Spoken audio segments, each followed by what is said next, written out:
मित्रों, आज 23 सितंबर है और ये कोई आम दिन नहीं है। आज ही के दिन करीब 101 साल पहले भारत के राजपूत रणबांकुरों ने इजराइल को आजाद कराया था। दोस्तों, आज हम आपको एक ऐसे युद्ध के बारे में बताएंगे जिससे हर भारतवासी का सीना गर्व से चौड़ा हो जाएगा। ये युद्ध कोई आम युद्ध नहीं था।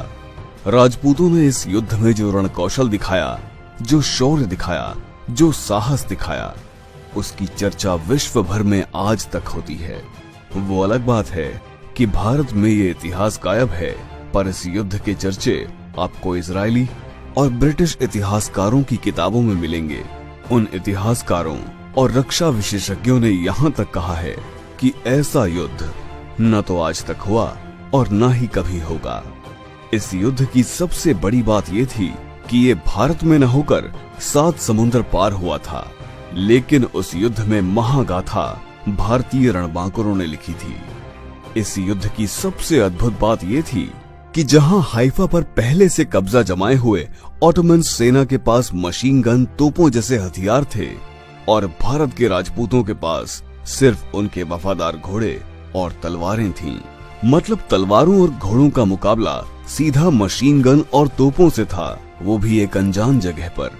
बात प्रथम विश्व युद्ध की है, जब 7 समुद्र पार आज के इजराइल देश पर ऑटोमन सेना का कब्जा था। ऑटोमन सेना में जर्मनी, हंगरी, ऑस्ट्रिया जैसे देश शामिल थे और इस सेना ने पिछले 400 साल से इजराइल के मुख्य शहर हाइफा, जो कि समुद्र के किनारे बसा है, उस पर अधिकार किया हुआ था। अंग्रेजी सेना ने इसे छुड़ाने के बहुत प्रयास किए, पर हर बार शिकस्त ही मिली।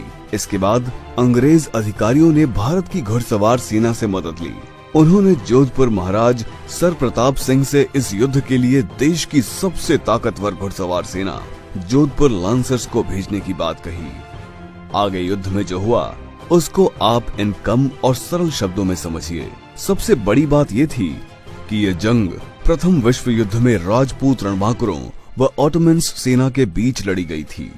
इसी युद्ध के चलते इजराइल आज भी भारत का आभारी है। उन राजपूत रणबांकुरों के कारण भारत और इजराइल के रिश्ते आज इतने मजबूत हैं। ये विश्व की पहली और आखिरी जंग थी जिसमें तलवार और भालों से सज्जित घुड़सवार सेना का मुकाबला ऑटोमन सेना की मशीन गन और तोपों से हुआ। एक वाकया जिसका जिक्र आज भी होता है, जब अंग्रेज सैन्य अधिकारी ने मेजर दलपत सिंह से कहा कि आप तलवारों के दम पर ऑटोमन सेना का मुकाबला नहीं कर सकते हैं, इसलिए आपको ये युद्ध नहीं लड़ना चाहिए।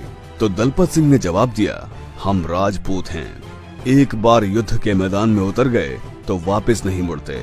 अब जो होगा वो युद्ध करके ही होगा। भारतीय सेना का नेतृत्व मेजर ठाकुर दलपत सिंह शेखावत कर रहे थे। दुनिया में राजपूतों से बेहतर और बहादुर कैवलरी चार्ज कोई नहीं कर सकता, और राजपूतों में भी मारवाड़ के राजपूतों से बेहतर कैवलरी चार्जर नहीं हुए।